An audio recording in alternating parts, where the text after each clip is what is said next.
ஓம் முருகா போற்றி, கந்தா போற்றி, கடம்பா போற்றி, கதிர்வேலா போற்றி, அறுபடை வீடு கொண்ட முருகப்பெருமானே போற்றி போற்றி. என் செல்லமே, என் செல்ல குழந்தையே, நாளை நீ எதிர்பார்த்த நல்லதொரு தகவல் நீ எதிர்பார்த்தபடியே உன்னை தேடி வரப்போகிறது.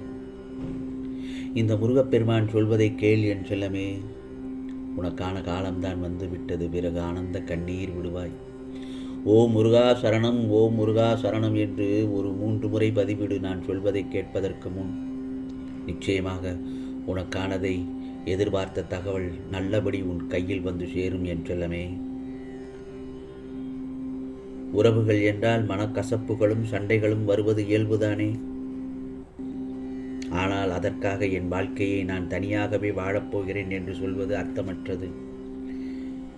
உன் வாழ்க்கையில் என்ன நடந்தாலும் அதற்கு என்னுடைய முழு சம்மதம் வேண்டுமல்லவா? அதனால் முருகா நான் தனித்து வாழப்போகிறேன் என்று மட்டும் புலம்பாதே. கைகளை சேர்த்து அடித்தால்தான் கைதட்டலின் ஓசை கிடைக்கும். அதனால் தனித்து செயல்படு. ஆனால் தனித்து வாழ்வதற்கு யோசிக்காதே. சில நேரங்களில் முருகா என் வாழ்க்கையே போராட்ட களமாக இருக்கிறதே, இந்த வாழ்க்கையில் சந்தோஷத்தை அனுபவிக்க முடியாதா என்று தவிக்கின்றாய். கவலைப்படாதே. நாளை நீ எதிர்பார்த்தபடி நல்லதொரு விதமாக நல்லதொரு செய்தி உன்னை தேடி வரப்போகிறது. அதை பெற்றுக்கொள். உனது அனைத்து கஷ்டங்களுக்கும் அந்த நாள் முடிவு காலம்தான். நான் திரும்ப திரும்ப கூறுவதால் என்னை நீ அலட்சியம் செய்து விடாதே. இந்த முருகப்பெருமானை முழுவதுமாக நம்பி என்னை சரணடைந்த யாரும் வாழ்க்கையில் தோல்வி அடைந்தது இல்லை. முதலில் நீ தோல்விகளை பல சந்தித்தாலும் முடிவில் நிச்சயம் வெற்றி கிடைக்கும். உனக்கு நாளை பொழுதிலிருந்து நல்ல காலம் பிறக்கப் போகிறது. உன் காத்திருப்பிற்கும் கண்ணீருக்கும் முடிவு காலம் வந்துவிட்டது. நான் கூறுவதை நம்பிக்கையோடு கேள். ஆம் செல்லமே, உனக்கு வேண்டியதை நடத்தி கொடுக்க நான் தயாராகிவிட்டேன். என்னிடம் முழுமையாக சரணடைந்து தூய மனதுடன் உனக்கு வேண்டியதை என்னிடத்தில் தைரியமாக கேள். அதை கொடுப்பதற்காகத்தானே இந்த முருகப்பெருமான் உன் இல்லம் தேடி வந்திருக்கிறேன். நிம்மதியாகவும் சந்தோஷமாகவும் உன் கடமையை மட்டும் செய்து கொண்டே இரு. அனைத்தையும் நான் பார்த்து கொள்கிறேன். எப்படியாவது நிச்சயமாக உன்னை சுற்றித்தானே நான் இருந்து கொண்டிருக்கிறேன். நிச்சயமாக உன்னை இந்த முருகப்பெருமான் கைவிட மாட்டேன். கவலைப்படாதே.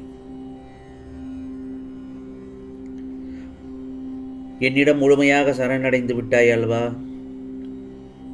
பிறகு ஏன் உனக்கு மனக்கவலை? வாழ்க்கையில் பல பிரச்சனைகளுக்கு உடனே தீர்வு வேண்டும் என்று நினைத்தால் நீ பல நிகழ்வுகளை மறந்துதான் ஆக வேண்டும். அது நல்லதாகவும் இருந்தாலும் சரி, கெட்டதாகவும் இருந்தாலும் சரி, அது நடந்து முடிந்த பிறகு, அதை அனுபவித்த பிறகு அதை முற்றிலுமாக மறந்துவிடு. வாழ்க்கையில் எதுவும் நடக்காததைப் போல புதிய ஒன்றை ஏற்க பழகிக்கொள். அந்த புதிய ஒன்றுதான் உனக்கு சந்தோஷத்தையும் நிம்மதியையும் தர வேண்டும். பல நிகழ்ச்சிகள் மறக்காமல் நீ மனதிலேயே வைத்திருப்பதால் தான் நிம்மதி உன்னை மறந்துவிட்டது. ஏமாற்ற உணர்வுகள் உன் நிம்மதியை நிலைகுலைய செய்துவிட்டது. அதனால்தான் எதை நினைத்தும் குழம்ப வேண்டாம் என்று நான் அடிக்கடி உன்னிடத்தில் சொல்லிக்கொண்டே இருக்கிறேன். மறதி இல்லாத நேரத்தில் மனக்கட்டுப்பாடோடு இருக்க பழகிக்கொள். உனக்கு பிடிக்காதது நடக்கும். அந்த இடத்தில் அமைதியாக இருந்து வாக்குவாதத்தில் ஈடுபடுவதையும் விமர்சனங்கள் செய்வதையும் விட்டுவிடு. அந்த நேரத்தில் தான் நீ மனப்பக்குவத்தை வரவழைத்துக் கொள்ள வேண்டும். உன் வாழ்நாளில் எத்தனையோ அனுபவங்களை நீ பெற்றுக்கொண்டுதான் இருக்கிறாய். நீ அனைத்தையும் நன்றாக புரிந்துகொள். நீ நினைத்தது, ஆசைப்பட்டது கிடைக்கவில்லை என்றால் அதைவிட சிறப்பான மேலான ஒன்று உனக்கு கிடைக்கப் போகிறது என்றுதானே அர்த்தம். எதற்கும் பயப்படாதே. எதை நினைத்தும் கவலைப்படாதே. உனக்குள் மகிழ்ச்சியை நிச்சயமாக இந்த முருகப்பெருமான் அருள்பாலிப்பேன், நான் தருவேன். உன் கஷ்டங்களை உன் தலையணையோடு பகிர்ந்து கொள்வது எனக்கு தெரியும். தூக்கம் வந்துவிட்டாலே தலையணையில் உன் கஷ்டங்கள் அனைத்தும் தண்ணீராக ஓடும். நீ வடிக்கும் துளிகளை என்னால் பார்க்க முடியவில்லை. என் செல்லப்பிள்ளை நிம்மதியாக தூங்கி எத்தனை இரவுகளை கடந்து வந்து விட்டாய் என்று நீ புலம்புவது எனக்கு கேட்கத்தான் செய்கிறது. கவலைப்படாதே, நிச்சயமாக உனக்கு பல அதிசயங்கள் நடக்க காத்திருக்கிறது.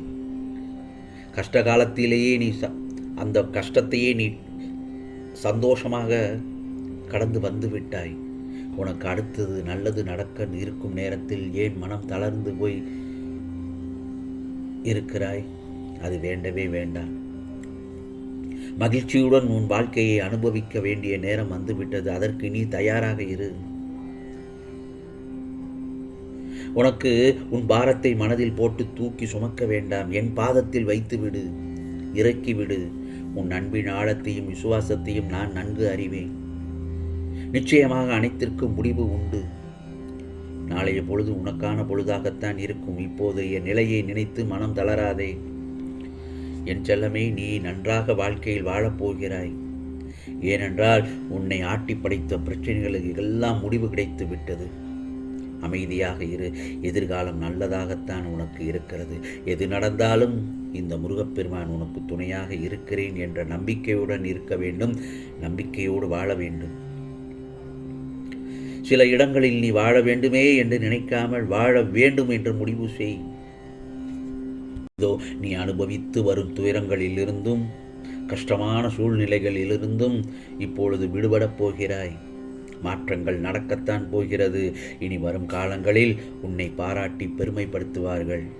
நீ விரும்பிய வாழ்க்கை வாழப்போகிறாய். உன்னை தேடி நல்லதொரு வசதிகளும் வாய்ப்புகளும் வரும்.